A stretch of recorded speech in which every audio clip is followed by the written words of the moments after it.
नमस्कार, झारखंड समाचार में आप सबों का स्वागत है। आइए जानते हैं सुबह से शाम तक की आज की ताजा खबरों को। NIA ने जमीन के अंदर से बरामद की गोलियां। PLFI सुप्रीमो ने सख्त पूछताछ में उगले राज। 2 साल से छिपा कर रखी थी गोलियां, पैर पर बना कर रखे थे निशान।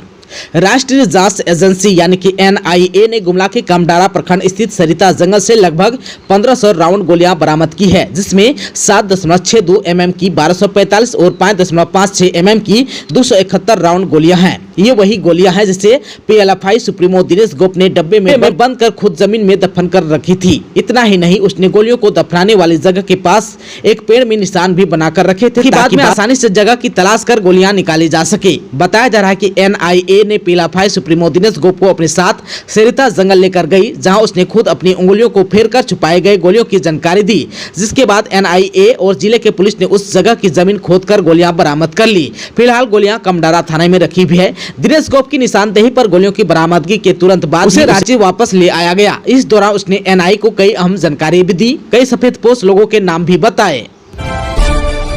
रांची पटना के बीच जून में चलेगी वंदे भारत एक्सप्रेस। गुवाहाटी न्यू जलपाईगुड़ी के बाद आएगा नंबर, अभी तय नहीं हुई है तारीख। 25 अप्रैल की तारीख पार हो गई, लेकिन रांची और पटना के बीच semi high speed train Vande Bharat की शुरुआत अभी नहीं हो सकी। इस ट्रेन से सफर करने के लिए बिहार और झारखंड के लोगों को थोड़ा और इंतजार करना पड़ेगा, क्योंकि मई का महीना अब अपने अंतिम पड़ाव पर है। जून महीने की शुरुआत होने वाली है। इसका नंबर गुवाहाटी न्यू जलपाईगुड़ी के बीच शुरू हो रही वंदे भारत एक्सप्रेस ट्रेन के बाद आ जाएगा। इस बात पर पूर्व मध्य रेलवे के CPRO वीरेंद्र कुमार ने भी अपनी हामी भरी है। झारखंड में फिर बदलेगा मौसम का मिजाज। मौसम विभाग ने जारी किया है येलो अलर्ट। 30 और 31 मई को तेज बारिश और आंधी का है खतरा। झारखंड में बदले मौसम के मिजाज ने थोड़ी राहत तो दी है, लेकिन तापमान में कोई खास असर नहीं पड़ा है। अब मौसम विभाग ने 30 और 31 मई को आंधी और बारिश की संभावना जाहिर की है। इसे लेकर अलर्ट भी जारी कर दिया गया है। आप सबको बता दूं कि झारखंड के मौसम का मिजाज पिछले सप्ताह से ही बदला हुआ है। राज्य के कई हिस्सों में तेज हवा और आंधी ने भारी नुकसान भी किया है। कई जिलों में जमकर बारिश भी हुई है। अब जो है कल और परसों यानी कि 30 और 31 मई को भारी बारिश की संभावना है। मौसम विभाग ने इसकी संभावना को देखते हुए येलो अलर्ट जारी किया है। जिस जगहों पर सबसे ज्यादा खतरा है उनमें राज्य के उत्तर पूर्वी का हिस्सा शामिल है। इनमें देवघर, धनबाद, दुमका, गिरिडीह, गोड्डा, जामताड़ा, पाकुड़, साहिबगंज, दक्षिणी भाग के पूर्वी एवं पश्चिमी सिंहभूम, सिमडेगा, सरायकेला, खरसावां को लेकर अलर्ट जारी किया है। इसके साथ ही राज्य के मध्य हिस्से, जिसमें राजधानी के साथ साथ बोकारो, गुमला, हजारीबाग, खूंटी और रामगढ़ आते हैं, यहाँ भी वज्रपात की संभावना जाहिर की है। इसके साथ ही हवा की रफ्तार भी 30 से 40 किलोमीटर प्रति घंटा की रफ्तार से चल सकती है। वहीं 31 मई के बाद एक बार फिर गर्मी सताएगी। मौसम विभाग ने संभावना जताई कि 31 मई के बाद अगले 5 दिनों तक तापमान में 5 डिग्री तक बढ़त आ सकती है। गुरुवार और शुक्रवार को रांची सहित आसपास के जिलों में तेज आंधी और बारिश की वजह से काफी परेशानी हुई है। इस बार जो है झारखंड में मानसून का साल देरी से प्रवेश करेगा, लेकिन मानसून से पहले मौसम की आंख मिचौली जारी है। बदलते मौसम और बढ़ता वज्रपात और आंधी का खतरा मानसून से पहले लोगों को सतर्क कर रखा है। श्रावणी मेले की तैयारी पड़ेगा असर। कई विभागों को फंड मिलने में हो रही है देरी। देवघर DC ने लिखा है पत्र। श्रावणी मेले की तैयारी के लिए विभागों को समय पर फंड नहीं मिल रहा है। नगर निगम और PRD को छोड़कर एक भी विभाग को फंड का आवंटन नहीं हुआ है। नगर निगम को 6 करोड़ और PRD को 2 करोड़ रुपए का आवंटन हुआ है, लेकिन कांवड़ियों की सुविधा के लिए स्वास्थ्य विभाग, PWD, PSD, गृह विभाग, ऊर्जा विभाग को अब तक फंड नहीं मिल पाया है। समय पर फंड नहीं मिलने पर इन विभागों द्वारा मेले की तैयारी पर असर पड़ सकता है।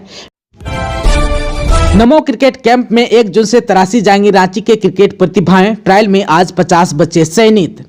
रांची में क्रिकेट की अपार संभावनाओं को ध्यान में रखते हुए रांची के सांसद संजय सेठ द्वारा नमो क्रिकेट कैंप का 10 दिवसीय आयोजन किया जा रहा है। क्रिकेट की प्रतिभाओं को तराशकर और बेहतर किया जा सकता है। रांची में कई ऐसे प्रतिभावान खिलाड़ी हैं जिनका मनोबल बढ़ाने की आवश्यकता है। बेहतर प्रशिक्षण की आवश्यकता है ताकि वे अपने राज्य और देश का नाम रोशन कर सके।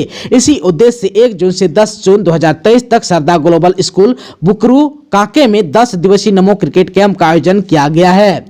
नमो क्रिकेट कैंप का संचालन बिहार और झारखंड के भूतपूर्व रणजी खिलाड़ी प्रदीप खन्ना के मार्गदर्शन में किया जाएगा। यहां बच्चों को क्रिकेट के बेहतर गुण सिखाए जाएंगे। इस क्रिकेट कैंप में नवोदित अंडर 17 क्रिकेटरों को प्रशिक्षण दिया जाएगा। इस खेल के संयोजक संजय पोद्दार ने बताया कि आज रांची के विभिन्न स्कूलों से 205 बच्चों ने ट्रायल में भाग लिया। इसमें से 50 बच्चों को इस कैंप के लिए चयनित किया गया। झारखंड बोर्ड इस दिन जारी करेगा आर्ट्स और कॉमर्स का रिजल्ट। आप इस तरह से चेक भी कर सकते हैं। झारखंड अधिविद्य परिषद की ओर से मैट्रिक और इंटर साइंस का रिजल्ट जारी कर दिया गया है। अब इंतजार है इंटर, कॉमर्स और आर्ट्स के परिणाम का। बताया जा रहा है कि मई महीने में ही इंटर, कॉमर्स और आर्ट्स के रिजल्ट जारी होने हैं। सूत्रों का कहना है कि रिजल्ट 31 मई को जारी किया जा सकता है। झारखंड में परीक्षा देने वाले स्टूडेंट को अपना रिजल्ट देखने के लिए कहीं जाने की जरूरत नहीं होगी। आप jekresult.com या jek.nic.in और jek.jharkhand.gov.in पर रिजल्ट देखने के लिए उन्हें सिर्फ अपने रोल नंबर की जरूरत होगी। सबसे पहले जैक के आधिकारिक वेबसाइट पर क्लिक करें। इसके बाद inter, commerce and arts result पर क्लिक करें। इसके बाद अपना रोल कोड और रोल नंबर डालें। इस तरह से आप जो है 3 स्टेप में अपना रिजल्ट देख सकते हैं। फिर आंदोलन की तैयारी कर रहे हैं झारखंड के सरकारी शिक्षक। नियमावली का नहीं हो रहा है पालन, जाने क्या है मामला। झारखंड प्रदेश संयुक्त शिक्षक मोर्चा की बैठक रविवार को हुई। इसमें शिक्षकों के गृह जिला स्थानांतरण के लिए आंदोलन करने का आह्वान किया गया। इस मौके पर शिक्षकों के गृह जिला स्थानांतरण पर चर्चा की गई। मोर्चा के संयोजक विजय बहादुर सिंह ने कहा कि सरकार शिक्षकों के गृह जिला स्थानांतरण को लेकर गंभीर नहीं है। आज तक केवल आश्वासन मिल रहा है। वर्ष 2015-16 में हुए शिक्षक नियुक्ति प्रक्रिया में विसंगति के कारण शिक्षक गृह जिला में नियुक्त नहीं हो सके। उन्होंने शिक्षकों को अंतर जिला स्थानांतरण का एक अवसर देने की मांग की है। बैठक में निर्णय लिया गया कि इस संबंध में जल्द ही मोर्चा का प्रतिनिधिमंडल शिक्षा सचिव से मिलेगा। अंतर जिला स्थानांतरण की प्रक्रिया जल्द शुरू नहीं होने पर शिक्षक आंदोलन करेंगे। प्रधानमंत्री किसान सम्मान निधि योजना में झारखंड के 8.6 लाख किसानों को नहीं मिल पाएगी 14वीं किस्त की राशि। झारखंड के करीब 8.66 लाख किसान प्रधानमंत्री किसान सम्मान निधि योजना का लाभ लेने से वंचित रह जाएंगे। इन किसानों का ई-केवाईसी, डीबीटी और भूमि का सत्यापन नहीं हो पाया है। बैंक से ई-केवाईसी नहीं हो पा रहा है। इस कारण राज्य के किसान प्रधानमंत्री किसान सम्मान निधि की 14वीं किस्त लेने से वंचित रह जाएंगे। आप सबको बता दूं कि राज्य में प्रधानमंत्री किसान सम्मान निधि लेने के लिए 31 लाख से अधिक किसान निबंधित हैं। किसानों को हर एक किस्त में 2,000 रुपये दिया जाता है। आप सबको बता दो कि बार बार आग्रह के बाद भी नहीं की जा रही है पहल। भारत सरकार ने किसानों को ई-केवाईसी, डीबीटी और भूमि सत्यापन करने को कहा है। 3-4 दिनों के अंदर पूरे देश के किसानों की प्रधानमंत्री किसान सम्मान निधि की 14वीं किस्त की राशि जारी होने वाली है। इसमें केवल 3.5 लाख भूमि सत्यापन का मामला अटका हुआ है। इसके लिए जिलों को 5 दर्जन से अधिक बार पत्र लिखा गया। कृषि विभाग बार बार जिलों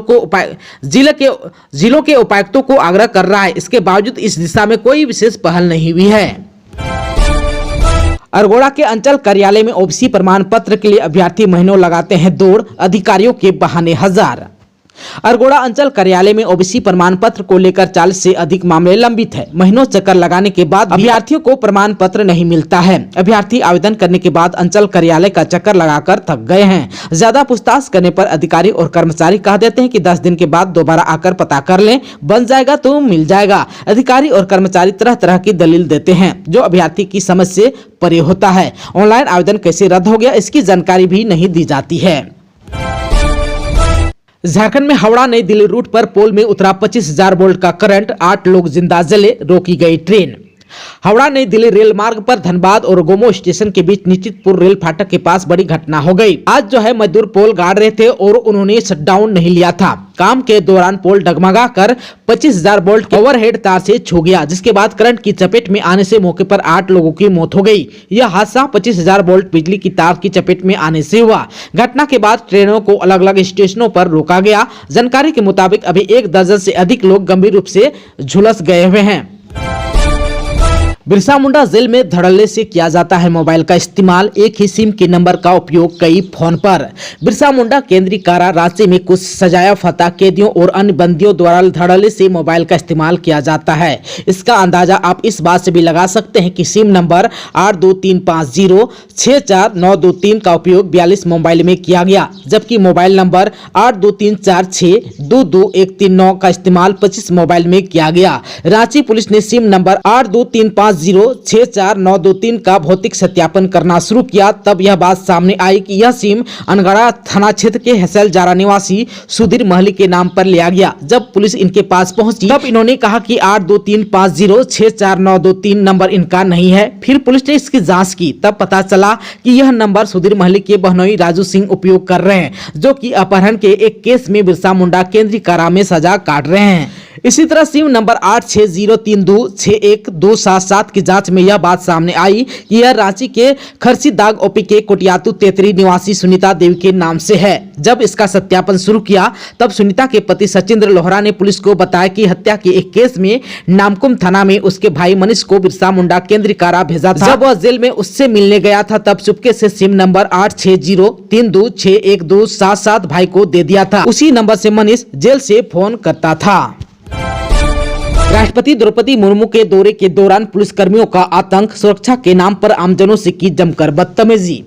राष्ट्रपति द्रौपदी मुर्मू 24, 25 और 26 मई को झारखंड की राजधानी रांची में थी। उनकी सुरक्षा में हजारों की संख्या में हथियारबंद और लाठी पार्टी पुलिसकर्मियों को लगाया गया था। सैकड़ों जगह बैरिकेडिंग की गई थी। बैरिकेडिंग मुख्य सड़क से जोड़ने वाले ब्रांच रोड में किया गया था। जहां बैरिकेडिंग किया गया था वहां पुलिसकर्मियों को सुरक्षा में लगाया गया था। बैरिकेडिंग में सुरक्षा में लगे पुलिसकर्मियों ने आम लोगों से बदतमीजी में कोई कसर नहीं छोड़ी। आप सबको बता दूं कि बैरिकेडिंग से 7-8 फीट दूर रहने वाले वाहन चालकों के साथ गाली गलौज ही नहीं मारपीट भी की गई है। डिप्टी पुल के नीचे से मेन रोड आने वाले ऑटोमोबाइल में काम करने वाले एक मैनेजर ने बताया कि एक पुलिसकर्मी ने भद्दी भद्दी गाली देते हुए उसे पीछे रहने को कहा। इसी प्रकार अरगोड़ा चौक पर भी एक युवक जिसे राज अस्पताल खून देने आया था उसे भी आने नहीं दिया गया। उसके साथ भी गाली गलौज और बदतमीजी की गई। युवक किसी प्रकार राज अस्पताल पहुंचा। किशोरगंज चौक पर एक प्रसाद वितरक अपनी स्कूटी से नारियल लेकर आने का प्रयास कर रहा था। वह बैरिकेडिंग से काफी दूर खड़ा था। बावजूद पुलिसकर्मी वहां पहुंचा और उसे रोकते हुए 2-3 तमाचा जड़ दिया। वहां खड़े अन्य लोगों ने इसका विरोध भी किया। लोगों का कहना था कि पुलिसकर्मियों का इस तरह का व्यवहार बड़े पुलिस अधिकारियों तक पहुंचाना चाहिए ताकि भविष्य में पुलिसकर्मी इस तरह का व्यवहार ना करे। घाघडी जेल के बंदियों को मिल रही है तकनीकी शिक्षा, कारोबार कर ऐसे बनेंगे आत्मनिर्भर। घाघडी केंद्रीय कारा के बंदियों को तकनीकी शिक्षा दी जा रही है। इसका उद्देश्य प्रशिक्षण देकर स्वावलंबी बनाना है। बंदियों को तरह तरह के व्यावसायिक प्रशिक्षण टाटा स्टील की ओर से दिया जा रहा है ताकि जेल से निकलने के बाद वे अपराध की दुनिया में कदम न रख समाज की मुख्य धारा में शामिल होकर अपनी आजीविका का इंतजाम आसानी से कर सके। इसके लिए जेल प्रबंधन की ओर से टाटा स्टील के सदस्यों को प्रशिक्षण देने की अनुमति दी गई है। घाघडी जेल में बंदियों को कंप्यूटर, इलेक्ट्रीशियन, प्लम्बरिंग और सोलर लाइट बनाने का काम सिखाया जा रहा है। महिला बंदियों को भी अलग अलग प्रशिक्षण कार्य सिखाए जा रहे हैं। जेल प्रबंधन की माने तो कई बंदी प्रशिक्षण भी पूरा कर चुके हैं। उनको प्रशिक्षण के बाद प्रमाण पत्र भी सौंप दिया गया है। जेल प्रबंधन ने बताया कि अलग अलग बैच बनाकर प्रशिक्षण दिया जा रहा है। रांची में ट्रक और बाइक के बीच भीषण टक्कर में 2 की हुई मौत, एक की हालत नाजुक। राजधानी रांची के खरसीदाग ओपी इलाके के कौसबोंग रिंग रोड में दर्दनाक सड़क हादसा हुआ जहां ट्रक और बाइक में सीधी टक्कर हो गई। घटना में बाइक सवार 2 लोगों की घटनास्थल पर ही मौत हो गई। वहीं एक युवक गंभीर रूप से घायल है। घायल व्यक्ति को इलाज के लिए उसे अस्पताल में भर्ती कराया गया है। इधर घटना की जानकारी मिलते ही पुलिस मौके पर पहुंची, जिसके बाद पुलिस ने ट्रक और बाइक को जब्त कर लिया। जानकारी के मुताबिक यह घटना नामकुम थाना क्षेत्र के पास स्थित रिंग रोड पर हुई। स्थानीय लोगों का कहना है कि बाइक सवार युवक हेलमेट नहीं पहने थे, साथ ही बाइक की गति बहुत ही ज्यादा तेज थी, जिसके कारण यह घटना हुई। पुलिस ने बाइक के आधार पर दोनों मृतकों की शिनाख्त कर ली है। एक मृतक हुंडरू का रहने वाला बताया जा रहा है तो वहीं दूसरा नामकुम थाना क्षेत्र के महुआ टोली निवासी बताया जा रहा है। दोनों मृतकों के परिजनों को घटना की सूचना दे दी गई है। दोनों के शव को पोस्टमार्टम के लिए रांची के रिम्स अस्पताल में भेज दिया गया है। इस रोड एक्सीडेंट में घायल का इलाज भी रिम्स में ही चल रहा है, जहाँ उसकी हालत नाजुक बताई जा रही है। फिलहाल पुलिस आगे की जाँच और कार्रवाई कर रही है। पलामू के सरेडी जंगल में गोली लगने से हिरन की हुई मौत, शिकारियों की तलाश में जुटा वन विभाग। पलामू जिले के तरहसी प्रखंड के सरेडी जंगल के झरना छठघाट पर पानी की तलाश में भटक कर पहुंचे हिरन को अज्ञात लोगों ने गोली मार दी। वन सुरक्षा समिति के अध्यक्ष सुरेश यादव और चरवाहा महेश भुइयां से मिली सूचना के आधार पर वन कर्मी मौके पर पहुंचे और हिरन का इलाज शुरू किया, लेकिन हिरन की मौत हो गई। रविवार को हिरन के शव का पोस्टमार्टम मनातू में कराया गया, जिसके बाद उसे दफना दिया गया। वन कर्मियों के अनुसार हिरन नर था तथा उसकी उम्र करीब 3 वर्ष थी। जानकारी के अनुसार अज्ञात लोगों ने जब हिरन को गोली मारी तो फायरिंग की आवाज सुनकर पास में मौजूद चरवाहा महेश भुइयां मौके पर पहुंचा। उसने देखा कि जमीन पर पड़ा हिरन तड़प रहा था। उसने तत्काल वन सुरक्षा समिति के अध्यक्ष सुरेश यादव को सूचित कर मौके पर बुलाया। इसके बाद दोनों हिरन को उठाकर घर ले आए, साथ ही वन विभाग को घटना की सूचना दी। मनातू वन क्षेत्र के वनपाल राकेश पांडे ने बताया कि हिरन के घायल होने की सूचना पाकर वन विभाग के कर्मी मौके पर पहुंचे। घायल हिरन को इलाज शुरू कराया, लेकिन करीब 1 घंटे के बाद उसकी मौत हो गई। श्री पांडे ने बताया कि हिरन का शिकार करने वाले लोगों की पहचान की जा रही है, उनके खिलाफ कड़ी कार्रवाई की जाएगी। झारखंड के पूर्व विधायक गुरुचरण नायक पर हुए नक्सली हमले में 2 आरोपियों के खिलाफ आरोप पत्र दायर।